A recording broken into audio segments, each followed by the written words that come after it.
Good morning, good morning. Danny Cobbin, 1-1 Coaching. We are live today and we will be with Stephanie Pesterfield.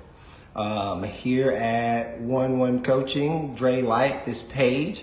What we strive to do is have conversations with different people about different subjects and just to see what comes up and what shows up. So what I'm going to do is I'm going to let Stephanie know we're live right now. I don't know if she knows we're doing it live Mountain Time or if we're doing it live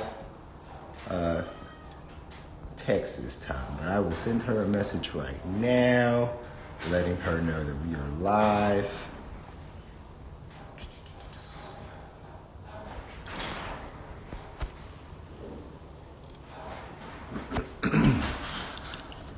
Hello, hello.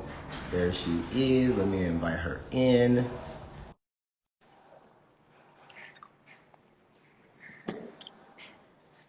Oh, hello, hello.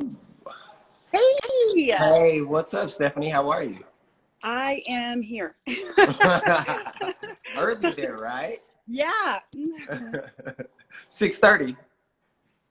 So have you adjusted? I know you just moved from Florida to Colorado. Have you adjusted to the time switch yet?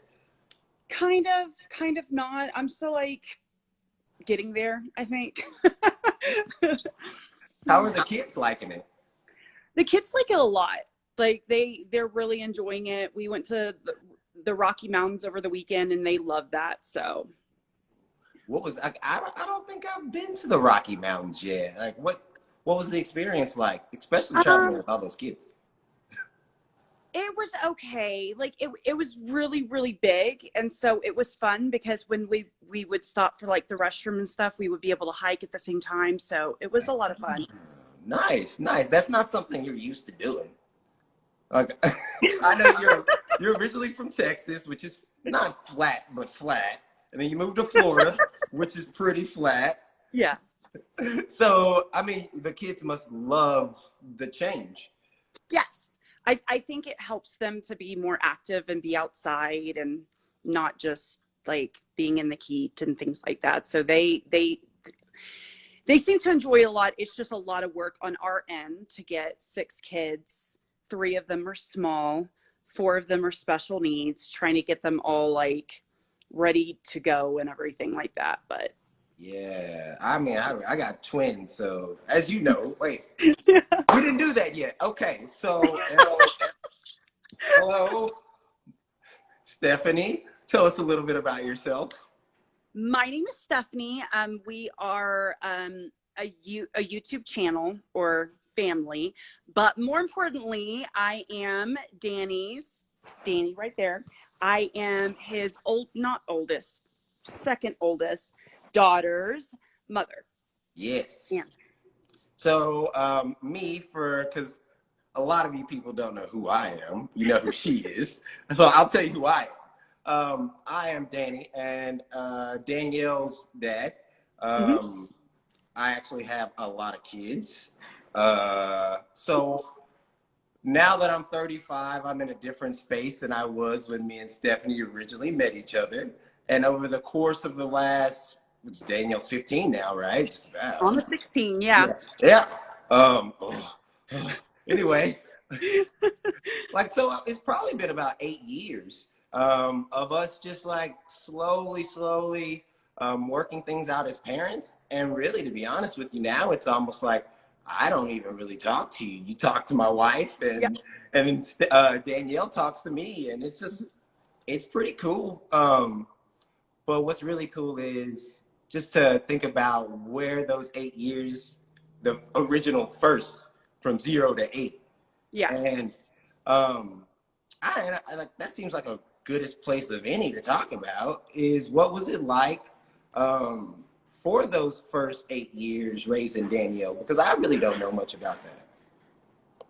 I mean, I want to say it was easy, but then it's not. I don't think raising any child's ever easy. But she was a great kid.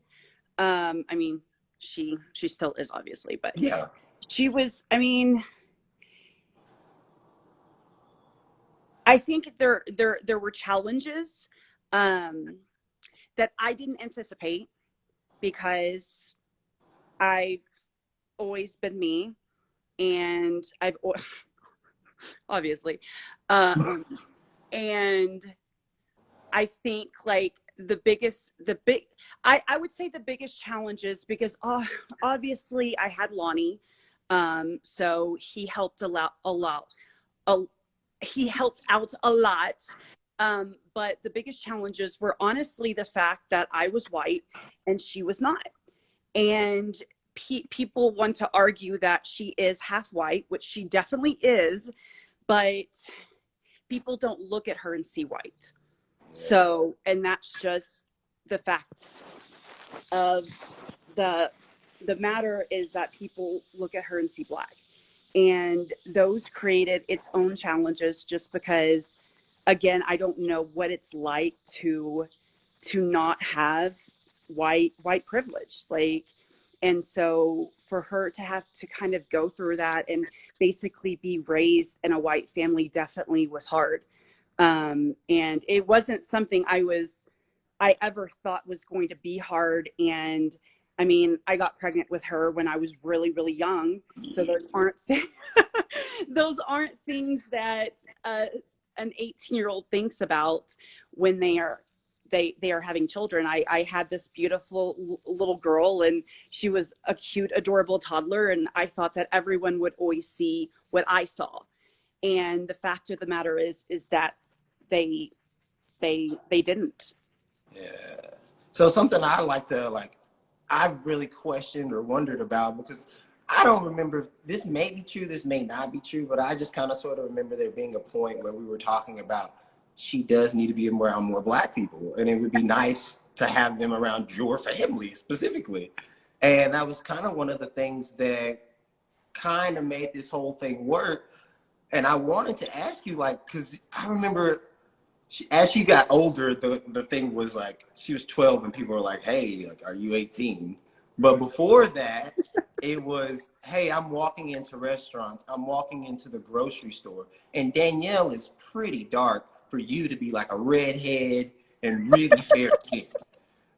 Yeah, she is, and it's like, I mean, and that's why I tell people that even though she is half white, she identifies as a black female. Like that's, and I've asked her that. I was like, do you feel like how do you identify yourself? She's like, I'm white and black. She's like, but people don't look at me and see someone biracial or see someone white. They see a black person. Yeah. Oh, and I do remember we did have that kind of conversation a lot because she was really, really struggling with accepting who she was. Like there were definitely times that she would come to me and wish that she was in fact white. And it broke my heart. Like, I mean, as a mom, like I can't fix that. I can't make someone Different. yeah. And so at that point, I think that was kind of a big turning point for me when I was like, I can't help her with this part. Like this part I have no idea about. And you know me, I'm like, Courtney's blacker than I am. That's only partly funny, but you know what I'm saying.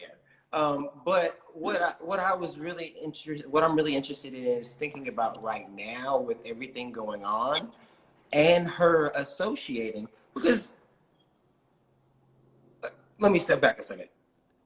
I saw on the channel like a lot of co-parenting goals, things about co-parenting. And what I really want to say about that is it starts with the woman. Yes, the man, if he wants to be involved, yeah, he'll do things to be involved. But what happened with our situation was at every step and every opportunity, you opened that door for me to say, hey, if you want to come in, you can be there.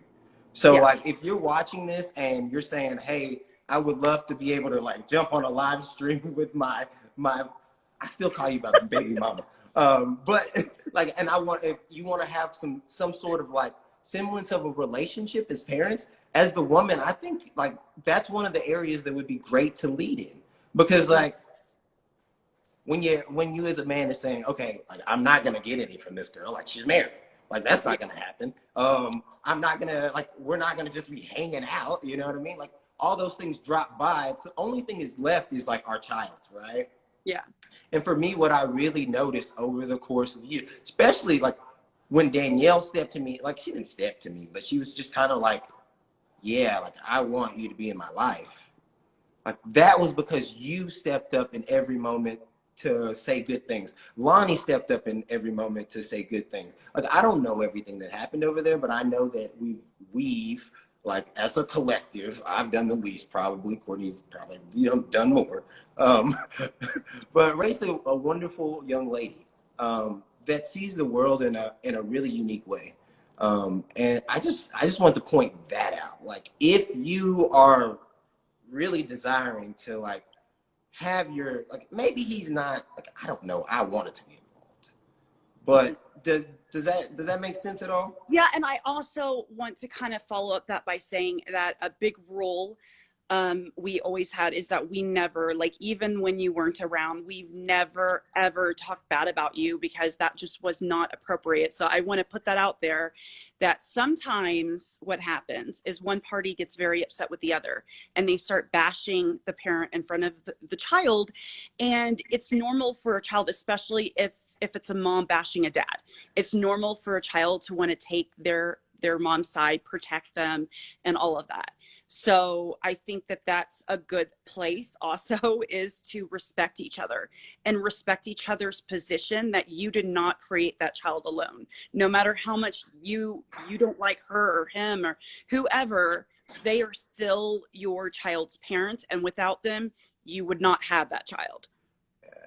Everything that I'm coaching right now with people is to just enjoy the experience that you're going through. It doesn't matter what it is, because at the end of the day, like 15, 16 years ago, we did not know. Like I can still remember a lot of what happened that first year, and we did not expect to be at this point today. No. We just you live one day at a time and you just do the best that you can with that day. Absolutely. And you move forward. And I'm so thankful that you have, because as you know, like a lot of you don't know, I do have an older daughter that I don't see, and I have not seen since I got married. And the situation is completely different than the situation with Stephanie. And that's why I'm so thankful for everything that Stephanie does, because I get to see my daughter. And as a man, like I'm about to cry right now because like Don't. I'm gonna try not to. Please. I'm gonna try not to. But like I'm getting to experience my twins in a different way than I've ever experienced children. And it makes me so much more thankful for year one, year two. And then you had a bunch of other kids, special needs. Like so you and your husband were maxed out. Maxed out. And I'm across the country. So it's not like I was available to say, hey, just send Danielle right over here and we'll do something, So wow, I just want to say thank you for that. And is there any last words you'd like to leave people with? Because No, I mean, I feel, and I've talked about that, like how much I am glad that you are able to experience fatherhood in its entirety and in a full-time status. It's never, I've had questions if it's ever made me bitter, like that you are there for the twins like constantly. And I was like, no. I was like, I think that's amazing for the twins, and I think it's amazing for him. I was like, I think being able to experience being a parent fully is a beautiful thing. And I can just tell, like when you post about them, when you talk about them, you enjoy it in a different light than I think that you would have been able to 16 years ago. 16 years ago when we had Danielle, if we would have even attempted to do anything, it would have been trash. Yeah. And And that's what I tell people. Like we both, it just wasn't what was supposed to be. That's been another question. Is like, if I wish things would have been different. And I'm like, no, like I'm with who I'm supposed to be with. He's who he's supposed to be with. And it all worked out perfectly. And we are all four of us able to have such a beautiful co-parenting relationship. Because when you are married to someone that is not your child's biological parent, all four of us are involved in raising her and have done such a beautiful job always trying to put her and her needs first. man, like it's crazy to think like how far that whole situation has come. Yeah. You know, and like I said just a moment ago, everything happens perfectly because if we wouldn't have had Danielle and then you got married and all that other stuff, blah, blah, blah, blah, we wouldn't be here today to be able to talk to other people about co-parenting and how like it's hard. It's hard. But there becomes a point where like things get a little bit easier. And like And I feel like it gets easier when it takes both parties to really be able to put it in, because it's not easy. And it's not easy. Sorry, Courtney's leaving for work. Just give me half a second. Okay. I was like, what is that? I thought it was Yeah. on my end. I thought it was on my end. So I was like, wait, what is that? Sorry for, yeah, I have to be outside because otherwise the babies will be like, hey, Yeah. baby, what's up? They are so cute. I saw your story of them at the park. They're so adorable. Oh, I have a video from yesterday. We took them to the big park for the first time, and Arya's sliding down the slide, and it takes her 30 seconds to go down the slide. She's saw like, that. It's like, come on now. Danny's like, woo!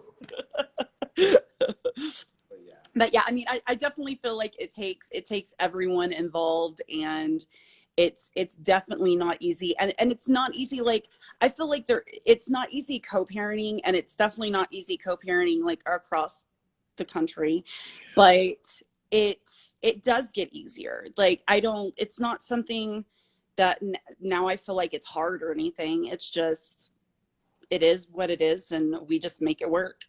Man, I got a metaphor that just came to mind, so I'm gonna talk about it. It's a pot. Like you think about a pot, right? Like if I'm sitting down with a big piece of clay, right? And I start molding this pot, the hardest part is transforming this piece of clay into a pot. And so we're really worried about the structure when we're building this thing. But the most important thing in the pot is that centerpiece where nothing is.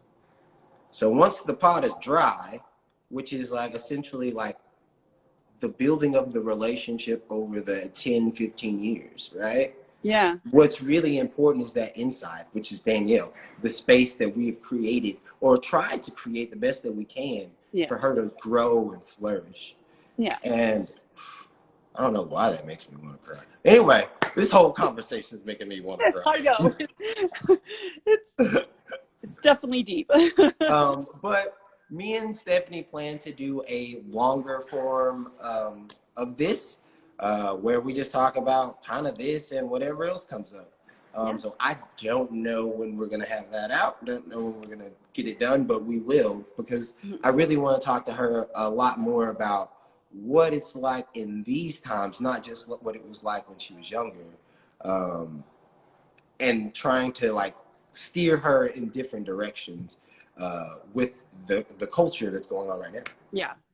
So I definitely appreciate you stopping in and chatting for just a little bit. Absolutely. And everybody else, y'all take it easy. Have a good day. Oh, yeah. Be more you. Have a great day. Bye.